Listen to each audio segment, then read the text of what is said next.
Saudações! Eu sou o professor Walter. Vamos estudar hoje matemática para as turmas de nono ano, em específico, o conteúdo de retas paralelas cortadas por uma transversal. Antes de iniciar a nossa aula em si, eu vou falar um pouquinho sobre algumas coisas que a gente deve saber para que esse conteúdo aconteça de forma mais tranquila, tudo bem? Vem comigo. Bom, para termos um bom entendimento sobre feixe de retas paralelas, eu preciso saber um pouquinho sobre pré-requisitos. Quais seriam esses pré-requisitos? Primeiro, o que é? Não é comum, talvez não seja uma palavra tão comum a todos, então vamos dizer o que é. Pré-requisito é todo conhecimento que te ajuda a entender um novo saber. Tranquilo? Quais seriam os pré-requisitos para entender isso aqui com qualidade? Vamos lá? Retas. Preciso saber sobre retas, a princípio. Mas o que é uma reta? Nós temos alguns conceitos interessantes que eu já ouvi. 3 eu gosto de anotar. Conjunto infinito de pontos alinhados. Esse é um conceito muito utilizado em alguns livros, não é isso? Outro conhecimento bem utilizado, linha transcrita com uso de régua. Esse é o conceito que eu trago, normalmente que os meus alunos escrevem em sala de aula. E o que eu mais gosto seria esse terceiro, que é uma menor distância entre dois pontos. Então, se você tem que ir de um lugar ao outro, o menor caminho seria fazer uma reta. Tranquilo? Bom, as retas elas podem ser divididas em algumas classificações interessantes. Por exemplo, semi-retas. Semi-retas é parte de uma reta onde você sabe exatamente onde ela começa, mas você não sabe onde ela termina. Tudo bem? Bom, ela pode ter qualquer direção. É muito comum que o professor anote essa reta sempre na horizontal e na vertical, mas não é somente dessa forma que ela pode ser escrita, ok? Uma outra pedaço de reta, por assim dizer, é o segmento de reta. Esse é realmente um pedaço da reta. Você sabe exatamente onde começa e sabe exatamente onde termina. Normalmente nós temos dois pontos, um que determina o começo e o outro que determina o fim. Muito utilizado dentro da física e a gente deve ver isso mais à frente. Bom, também podemos classificar as retas quanto às posições, ok? Quando eu falo de posições no plural, já fica subentendido que eu terei duas ou mais retas, beleza? Então vamos lá. Primeiro conceito importante, retas concorrentes. O que seriam retas concorrentes? São retas que possuem um ponto em comum, ok? Bom, retas paralelas normalmente são representadas por esse símbolo de duas barras, uma ao lado da outra. São retas que possuem uma mesma direção. Elas podem ser horizontais, oblíquas, verticais, tranquilo? Então, duas retas. Antigamente, eu ouvi o conceito que são retas que jamais se interceptam, né? Mas se você se posicionar na frente de uma linha de trem e olhar até o final, a sua última imagem do trilho será as duas retas se encontrando. Então, cabe essa discussão que eu acho interessante você refletir sobre ela. Uma última forma que nos será útil de ver essas retas seria a classificação de perpendicular. O que seria perpendicular é representada por esse símbolo.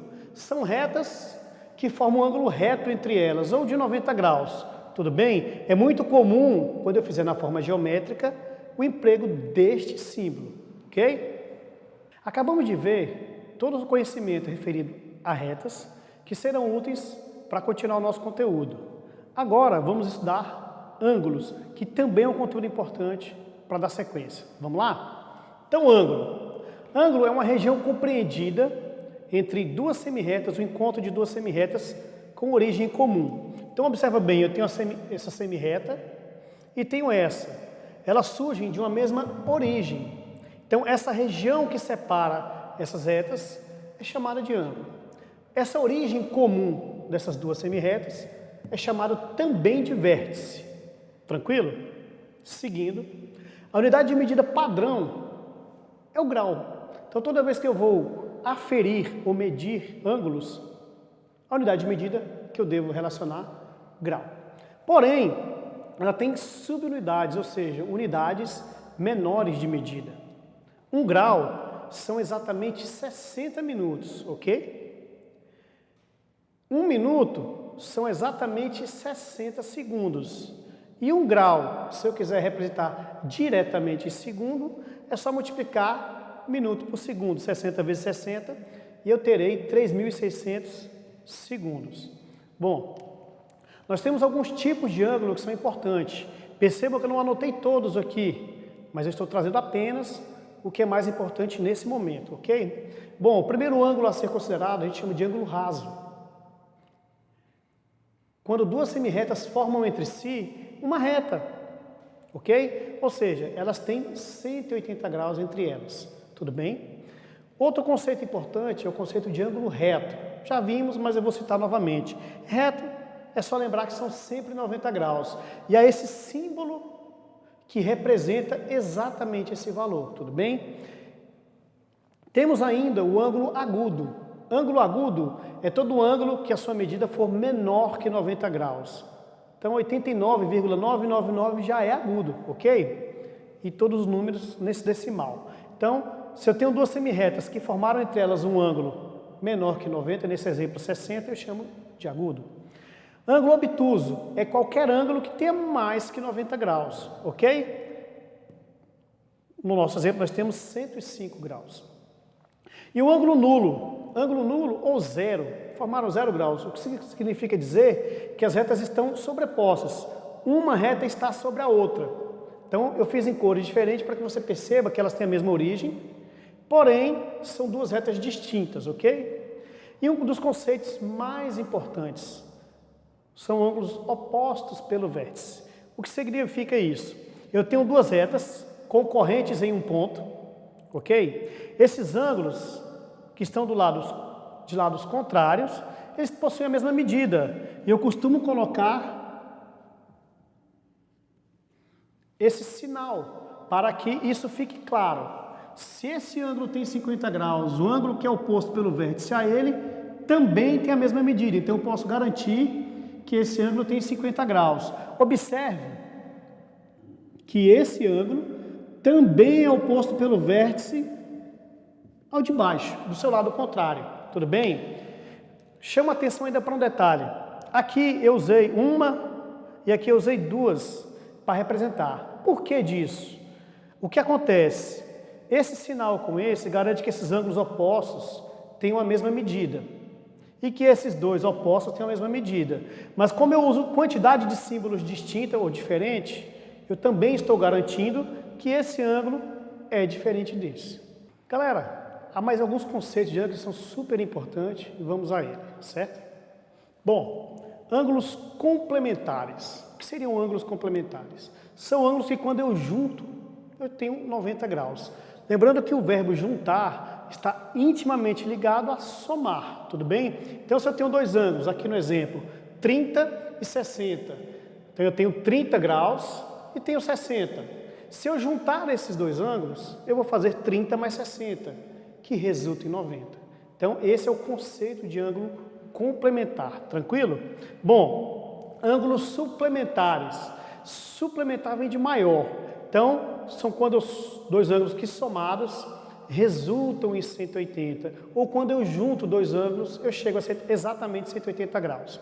Então, perceba bem, eu tenho um ângulo com 45 graus, esse primeiro ângulo, e tenho esse segundo ângulo com 135 graus. Se eu juntar os dois, eu tenho uma reta.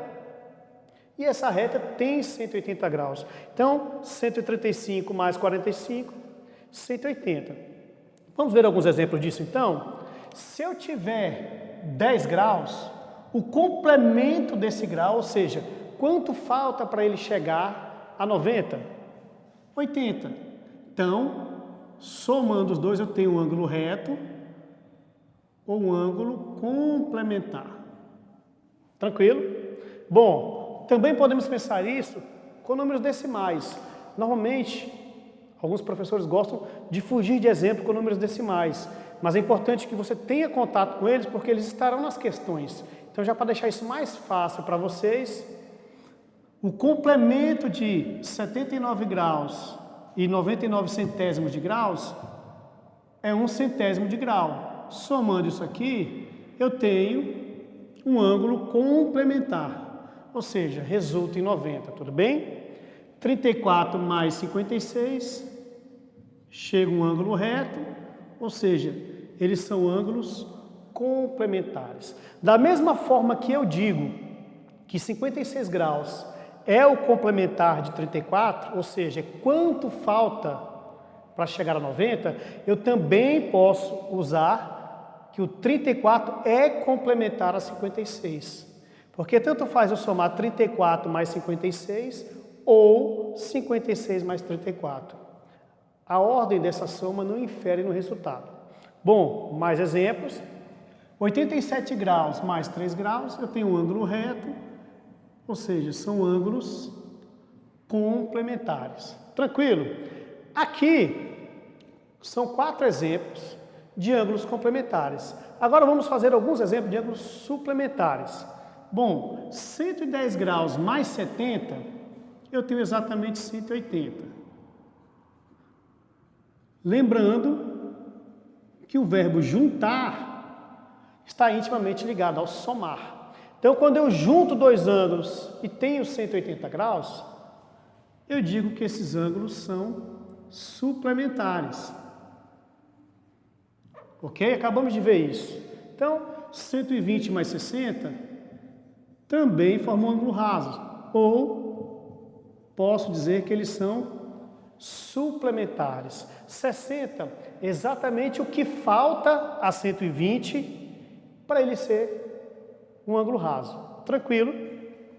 179 graus e 9 décimos de graus mais 1 décimo de grau, eu vou ter exatamente 180 graus, ou ângulos suplementares. Tranquilo até aqui? Mais exemplo. 7 graus mais 173 graus, eu tenho um ângulo suplementar. Bom, até aqui nós vimos, trabalhamos com números.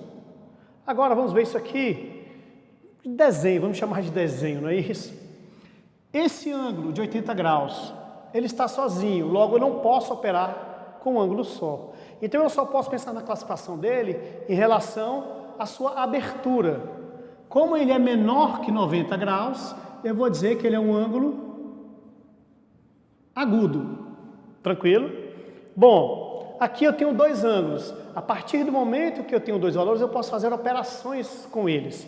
Nesse caso, se eu juntar esse ângulo de 75 graus com esse que foi atribuído 15, se eu fizer 75 mais 15 graus, eu vou ter exatamente 90 graus. Ou seja, eu posso afirmar que esses ângulos são ângulos complementares.